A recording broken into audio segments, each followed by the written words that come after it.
Ladies and gentlemen, the story you are about to hear is true. Only the names have been changed to protect the innocent. Fatima Cigarettes, best of all long cigarettes, brings you Dragnet.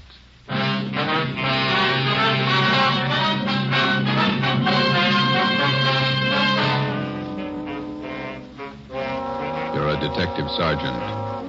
You're assigned to homicide detail. A young woman has been murdered. The body was discovered behind locked doors. The assassin is still at large. Your job, find him. If you want a long cigarette, smoke the best of long cigarettes. Smoke Fatima. Fatima is the long cigarette which contains the finest Turkish and domestic tobaccos superbly blended to make Fatima extra mild. And that's why Fatima has a much different, much better flavor and aroma than any other long cigarette. That's why Fatima is doubling and redoubling its smokers. So, if you want a long cigarette, smoke the best of all long cigarettes. Smoke Fatima. Dragnet, the documented drama of an actual crime. For the next 30 minutes, in cooperation with the Los Angeles Police Department, you will travel step by step on the side of the law through an actual case from official police files. From beginning to end, from crime to punishment, Dragnet is the story of your police force in action. It was Tuesday, January 9th. It was stormy in Los Angeles. We were working a day watch out of homicide detail. My partner's Ben Romero, and my name's Friday. I was on the way to work, and it was 6:45 a.m. when I got to the steps of the City Hall, the Main Street entrance. Hey, Joe, wait up. Morning, Ben. When did they call you? 5 a.m. Donahoe called you? Yeah, miserable out, isn't it? It's pretty wet. My feet are soaking wet. See the transfer there? Yeah. New chief of detectives? Wait a minute, I want to get some gum. Pack of spearmint. Yeah, I heard about the new chief. Thad Brown. Good man. Piece of gum? Thanks. I wish they'd make up their minds about our shift. Work days, they call you back nights. Work nights, they call you back days. Why don't you put in for a desk job? They never have to call you back. You're here all the time. No, you're just hard to please. Here we are.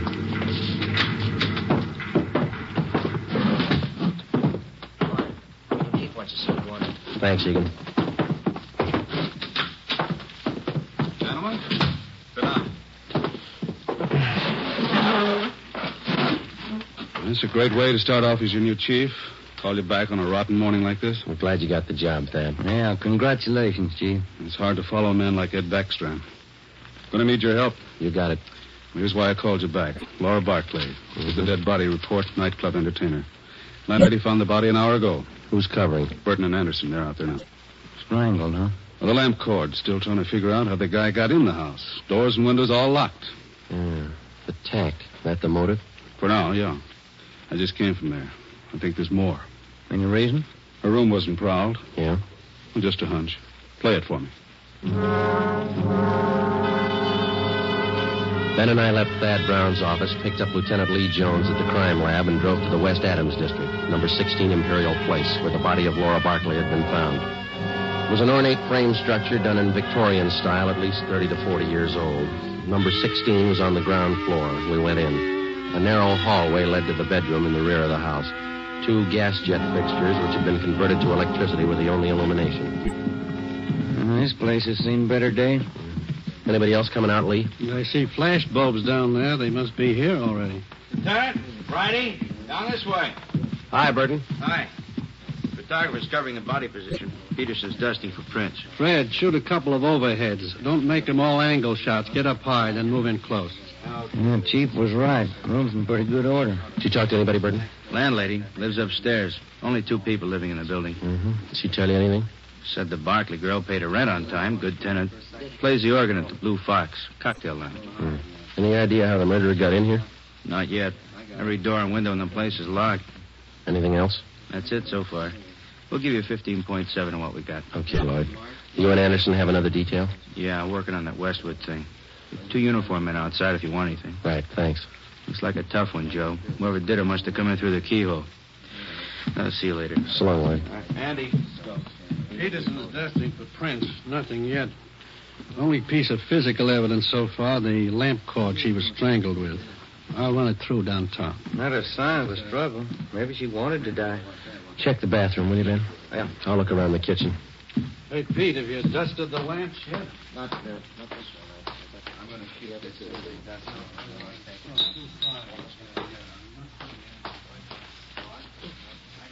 Ben, come here a minute, will you? Ben, Yeah? come in the kitchen, will you?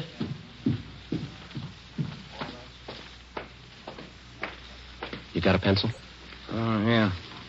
Yeah, here you are. Okay. Take a look at this garbage chute here. Let me see. About 8 feet to the ground. Yeah, big enough for a man to get through. Oh, yeah. Yeah, no problem. Lee. I'll be right there. That could be the answer, Joe. Well, he either got in this way or he was in the house when she came home. What do you got? Garbage chute here. What do you think? Could be. Let me grab a kit. Let's see. Aluminum powder. There it is.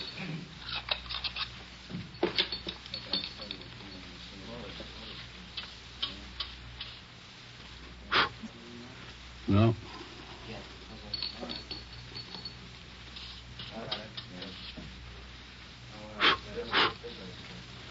No, nothing on the outside of the lid. Looked pretty clean. Must have just been scrubbed. Abrasions here. Got a pencil? Yeah, I'll get it. Hold it up there, will you? Yeah,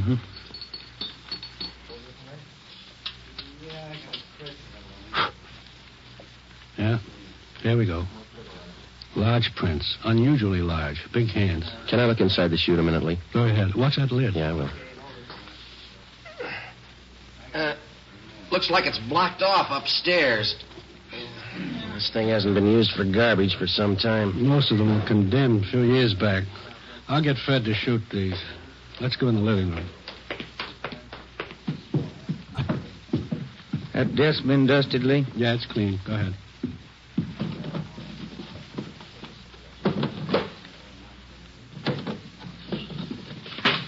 Take a look, Joe. Yeah. Photographs. Hundreds of them. All men. Yeah, all different. Lee Jones and the crime lab crew finished up and went back to Central Division. 2 uniformed officers remained on duty at the scene of the crimes. Thad Brown had men sent out to canvass the neighborhood. Ben and I went upstairs and talked with the landlady, a Mrs. Emma Smith. Yes? Police officers. You, Miss Smith? Yes. You're not the same officers I talked with before. No, ma'am. I wonder if we could ask you a few questions. I told the other officers everything I knew. We have to double check, Miss Smith. Who was the girl who lived in the apartment below, number 16? Laura Barkley. Is that the name she used? The mail she received, was it addressed that way? Yes, it was. She was a very good tenant, Laura.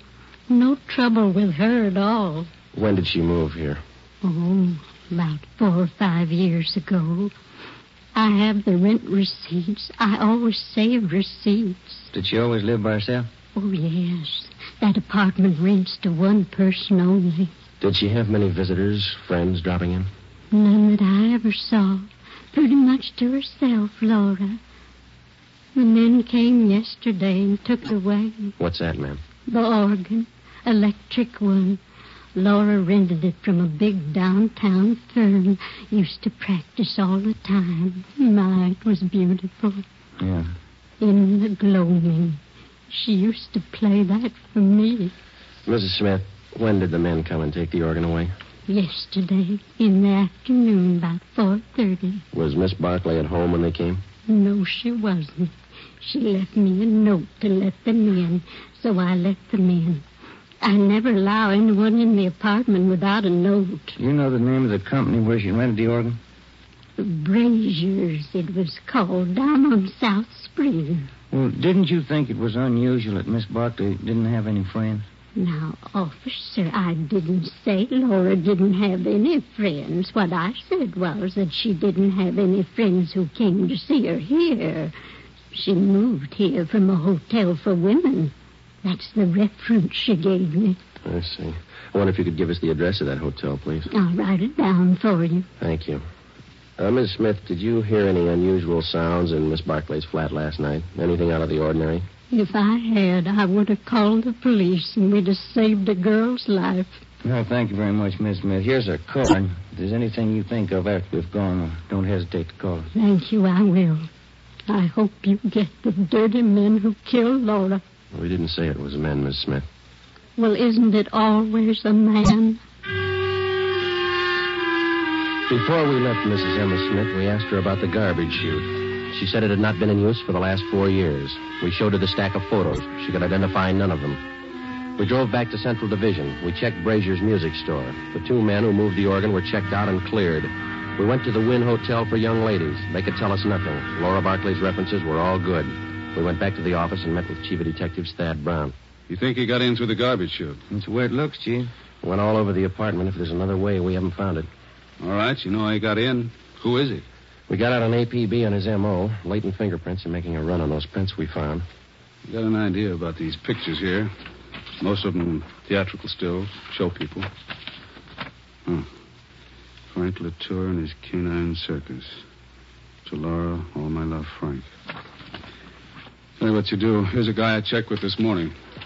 Bernard Caribbean, theatrical booking agent, huh? Yeah, Barney's office is down in the Orpheum building, 8th and Hill. He booked her into the Blue Fox. See what he can tell you. Right. You grabbed the pictures, Ben, huh? Oh, yeah. Well, you got more than you started with. Yeah, those fingerprints. We get a make on him, we'll be close to the guy. So was the Barclay girl. But he got away.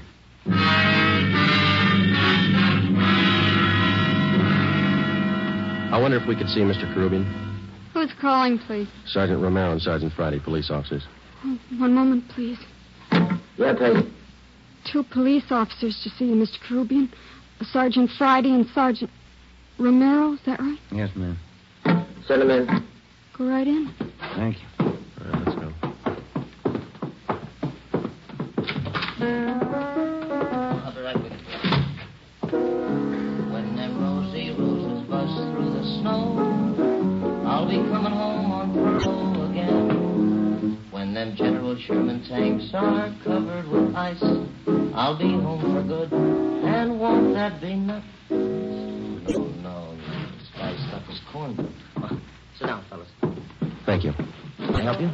I understand that you booked Laura Barclay. Yeah, that's right. I spoke with a... Got his name right here. Chief Thad Brown? Yeah, that's right. He asked me about Laura. Too bad about that. Any clues? We're working on it, Mr. Caribbean. What makes a person pull a stunt like that? Laura didn't have no enemies. She had one. Well, I don't know much about her, except I've been booking her for about 4 years. Good organist. Pretty fair voice, too. Got some pictures here. I wonder if you could take a look at them. Yeah, sure. Quite a stack. Yeah, old Frankie Latour and the dogs. Great act. I book 'em. Ricky Rogan, King of the Tap. Gus Orinoco and that singing seal of his. Yeah, I know all these people. I book 'em all. Did Laura Barclay work with all these people? One time or another, yeah. During the war, USO camp shows, you know. Do you know whether she was close to any of them? Well, come to think of it, she was. That Frankie Latour, crazy about them dogs of his. No, I mean the men themselves. Anybody that she seemed particularly interested in? Never heard her mention anybody. Pretty girl. Did you know her very well, Mr. Groovy? Only when she came in and out of town on an engagement. I'm a married man. Well, and you don't think there's anything to these pictures here of hers, huh? Well, I wouldn't say so. When you're on the road, you always collect photos of the people you work with. Souvenirs. Mm-hmm. Well, thank you very much, Mr. Caribbean. Here's our card. You betcha. I sure hope you catch the guy. Wonder why he picked on Laura. Sometimes they don't have a reason. When we left Bernard Caribbean's office, we checked by the Blue Fox Cocktail Lounge. It was still early. The sign said open 5 p.m. It was 3:15. We went to the morgue in the basement of the Hall of Justice and looked at the coroner's report. The autopsy report stated that the cause of death for Laura Barclay was strangulation. We went to the second floor of the Old City Jail building, the crime lab. Nothing on the lamp cord. Standard UL 110 line. Bite anywhere. No prints. How about the chute, Lee? Went back there and rechecked. You were right. The guy got in through the garbage chute. Found more of the same prints along with some cloth impressions in the dust. Tell you anything? The guy was wearing some kind of tweed, Donegal, 15 to the inch. How about the size of a man, Lee? How big could he be to clear that chute? It had a 20-inch diameter. Almost any man could squeeze through that. Check the ground level of the chute. Cement, no footprints.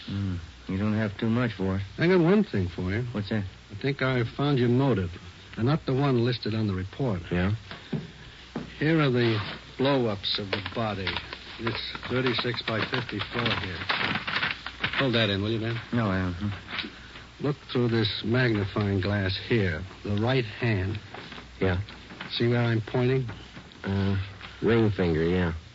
Look like ring marks. That's right. Pretty wide. Must have been good-sized rings. Well, they might still be in that room. I called Thad Brown. He had the room rechecked. No sign. And you think we got a burglary motive on our hands? That's my guess.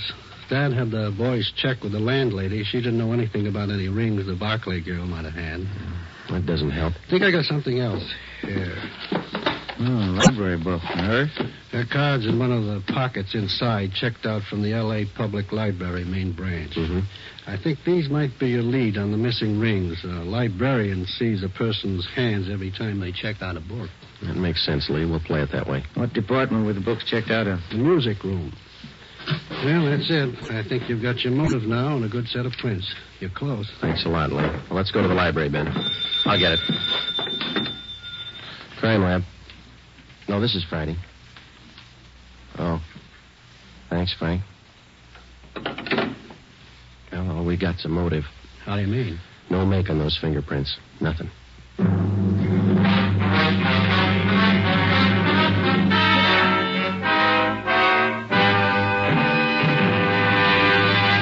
You are listening to Dragnet for the solution to an actual case from official police files.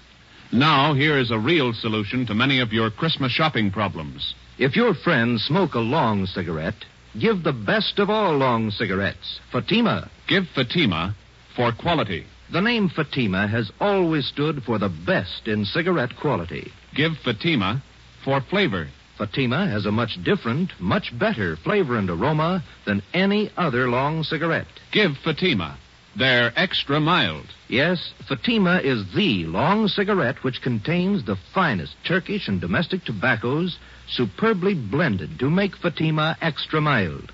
Yes, extra mild. So give Fatima for Christmas in the attractive golden yellow carton. It's the long cigarette that has doubled and redoubled its smokers.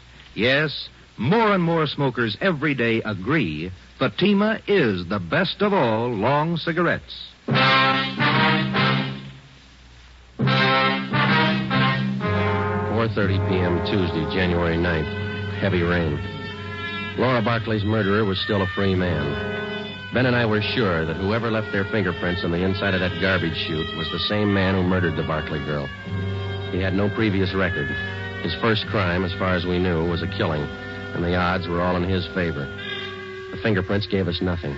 All we had left to lead us to the killer were 3 library books and a stack of old theatrical photos. The solution of most crimes for the working detective is method and persistence. When you have clues, you work with them. When you don't, you work your way to a logical conclusion as best you can. We went to the Los Angeles Public Library, the main branch. The librarians in the music room handle thousands of readers every week. None of them remembered Laura Barclay. We drove over to the Blue Fox Cocktail Lounge. We interviewed the manager, and he knew nothing of her personal life.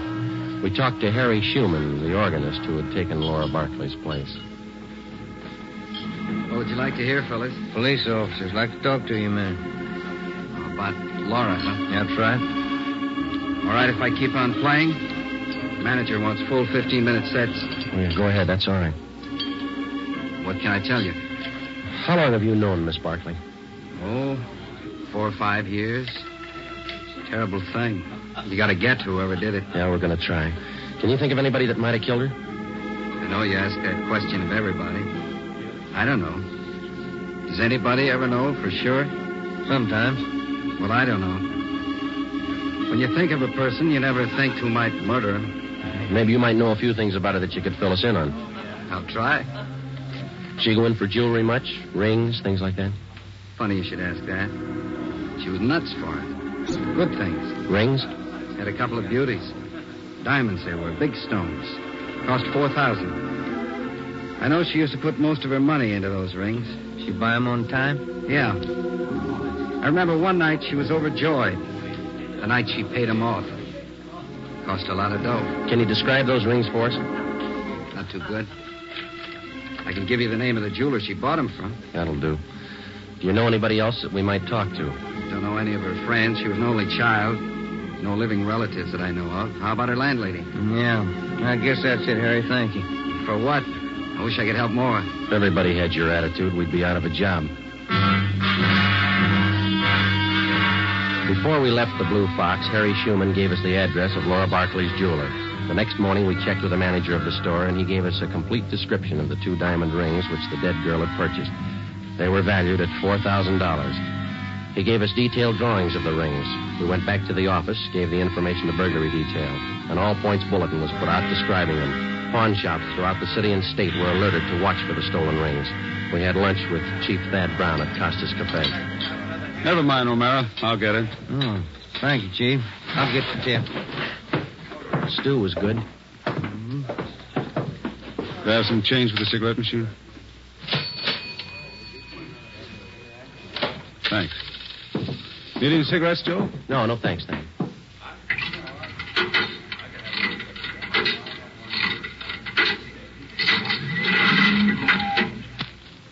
Let's go. What do you think, Thad? The description of the rings and the MO should help. They haven't turned up. Good chance he's holding on to them. Could be his first job. Probably scared. Anybody check back over the neighborhood there? Yesterday afternoon and this morning. A lot of door-to-door salesmen through that district. All been checked out. It's a dead end. Now where? If only those prints are checked out. Well, they didn't. Got a kickback from Barrett in Sacramento on his MO. No make. We'll have to get him with what we've got. Here's the car. Sure you picked up all the loose ends? Oh, we've been back over the course 3 times. Go over it again. Keep going over it until something breaks. For the next 10 days, we retraced our steps from the room where the crime was committed throughout the neighborhood to the place where she worked, back to the same dead end. Ben and I checked and double-checked each other to make certain that neither of us had overlooked even the smallest detail of the investigation. We got no place. It was 8 a.m., January 19th. Homicide, Friday. This is Rubles and burglary, Joe. Yeah, Dick. Got something for you. Job pulled last night. Couple of watches, strand of pearls. How do we figure in it? His M.O. Yeah? Guy got in through the garbage chute. Besides fingerprints and photographs, one other mark by which the unknown criminal is identified is by his method of operation, his M.O. Once a thief finds a successful means of operation, he seldom changes it. In our search for Laura Barkley's murderer, we had checked our files and found no criminals at large whose practice it was to gain entrance through a garbage chute. It was reasonably safe to assume that this was the same man. It was 2 p.m., January 23rd. I was on my way back from the Record Bureau. Just had a call, Joe. Elmer Radcliffe. Informant? Yeah. Says 2 days ago he heard about some guy who was making the rounds trying to peddle a couple of diamond rings. Same ones? He's not sure. Doesn't know what the guy looked like. Any idea where the guy is now? Hasn't been around since. Told Elmer to keep his eyes open. Oh, that's good. Come in here, you two. What do you got, Thad? This report just came down from burglary. Pawn shop down on North Main took in a watch and strand of pearls last night. Yeah? Same stuff that Rubles called you about. Yeah, I remember. Where's it dying? Same guy tried to peddle a couple of diamond rings. 10 a.m., January 25th. Thad Brown arranged to have all pawn shop detail calls concerning the suspect put through to us on extension 2521, homicide. 5 days passed. No further word. Homicide, Friday. This is George Rose. I run the Harbor Pawn Shop, 2nd and Main. Yeah, what's the matter? Man in here, trying to turn those diamond rings. The ones on the stolen property list. I can't talk now. Stall him. We'll be right down.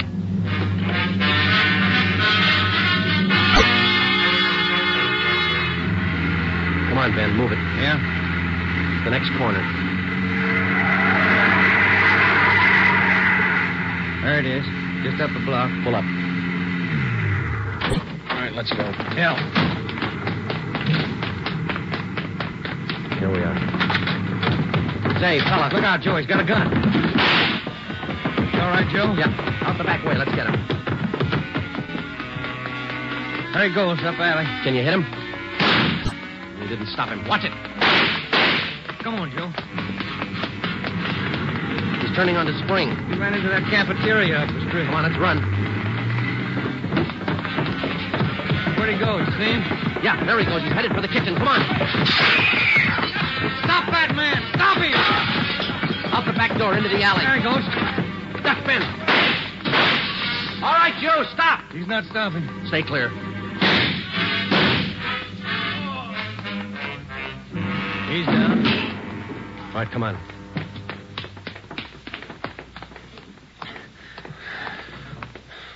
All right, get his guns. Yeah. You got him in the leg, Joe. Hit his head when he fell. All right, snap him on. Huh. Look on the little finger of his right hand. 2 diamond rings. Yeah. Doesn't make sense, does it? What's that? $4,000 worth of diamonds, and he's lying on a pile of garbage.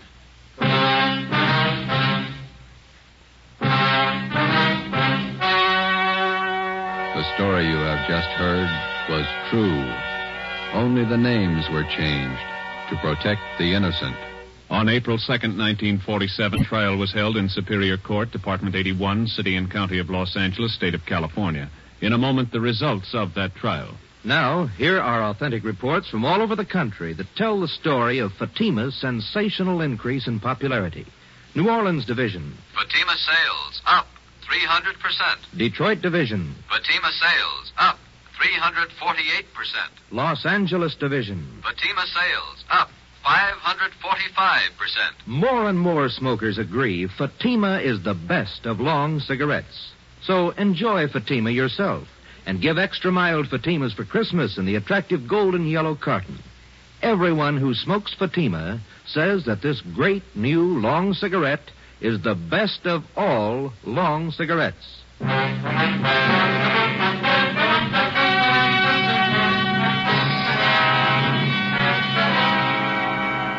Laura Barclay's murderer was identified as Martin Eric Swanson. He was tried and convicted of murder in the first degree. His case was fought through the Supreme Court of California and in the United States Supreme Court. In both instances, his conviction was upheld. Last Friday morning, after a delay of 5 years, Martin Eric Swanson was executed in the lethal gas chamber at the state penitentiary. You have just heard Dragnet, a new series of authentic cases from official files. Technical advice for Dragnet comes from the Office of Acting Chief of Police W.A. Wharton, Los Angeles Police Department. Dragnet honors the city of Youngstown, state of Ohio, and the men who make up the Youngstown Police Department, another of America's great law enforcement agencies. One of these men, Chief of Police Edward J. Allen, honored as Policeman of the Year, who dedicates his life so that yours might be more secure. Fatima Cigarettes, best of all long cigarettes, has brought you Dragnet from Los Angeles.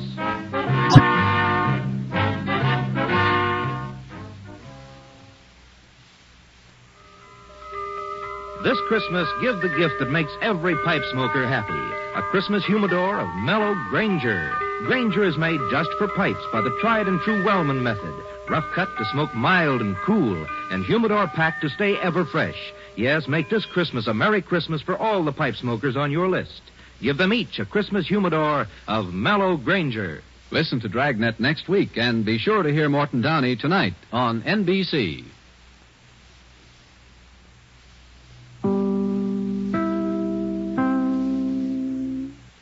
Fatima is the long cigarette which contains the finest Turkish and domestic tobaccos superbly blended to make Fatima extra mild. And that's why Fatima has a much different, much better flavor and aroma than any other long cigarette. That's why Fatima is doubling and redoubling its smokers. So, if you want a long cigarette, smoke the best of all long cigarettes. Smoke Fatima. Dragnet, the documented drama of an actual crime. For the next 30 minutes, in cooperation with the Los Angeles Police Department, you will travel step by step on the side of the law through an actual case from official police files. From beginning to end, from crime to punishment, Dragnet is the story of your police force in action. It was Tuesday, January 9th. It was stormy in Los Angeles. We were working a day watch out of homicide detail. My partner's Ben Romero, and my name's Friday. I was on the way to work, and it was 6:45 a.m. when I got to the steps of the city hall, the Main Street entrance. Hey, Joe, wait up. Morning, Ben. When did they call you? 5 a.m. Donahoe called you? Yeah. Miserable out, isn't it? It's pretty wet. My feet are soaking wet. See the transfer there? Yeah. New chief of detectives? Wait a minute. I want to get some gum. Pack of spearmint. Yeah, I heard about the new chief. Thad Brown. Good man. Piece of gum? Thanks. I wish they'd make up their minds about our shift. Work days, they call you back nights. Work nights, they call you back days. Why don't you put in for a desk job? We never have to call you back. You're here all the time. You're just hard to please. Here we are.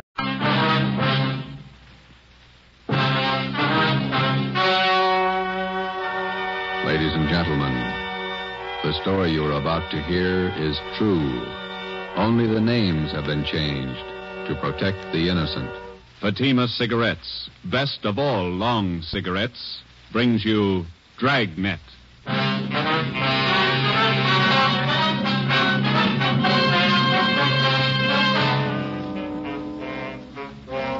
You're a detective sergeant. You're assigned to homicide detail. A young woman has been murdered. The body was discovered behind locked doors. The assassin is still at large. Your job, find him. If you want a long cigarette, smoke the best of long cigarettes. Smoke Fatima.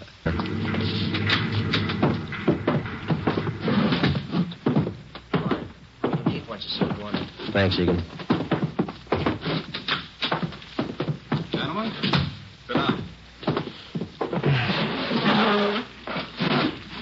It's a great way to start off as your new chief.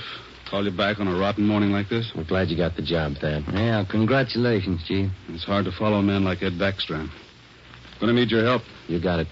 Here's why I called you back. Laura Barclay. The dead body report, nightclub entertainer. Landlady found the body an hour ago. Who's covering? Burton and Anderson, they're out there now. Strangled, huh? Well, the lamp cord. Still trying to figure out how the guy got in the house. Doors and windows all locked. Yeah. The tact. That the motive? For now, yeah. I just came from there. I think there's more. Any reason? Her room wasn't prowled. Yeah? Well, just a hunch. Play it for me. Ben and I left Thad Brown's office, picked up Lieutenant Lee Jones at the crime lab, and drove to the West Adams district, number 16 Imperial Place, where the body of Laura Barclay had been found. It was an ornate frame structure done in Victorian style, at least 30 to 40 years old. Number 16 was on the ground floor. We went in. A narrow hallway led to the bedroom in the rear of the house. 2 gas jet fixtures, which had been converted to electricity, were the only illumination. This place has seen better days. Anybody else coming out, Lee? I see flash bulbs down there. They must be here already. Lieutenant, Friday, down this way. Hi, Burton. Hi. Photographer's covering the body position. Peterson's dusting for prints. Fred, shoot a couple of overheads. Don't make them all angle shots. Get up high, then move in close. Yeah, Chief was right. Room's in pretty good order. Did you talk to anybody, Burton? Landlady lives upstairs. Only 2 people living in the building.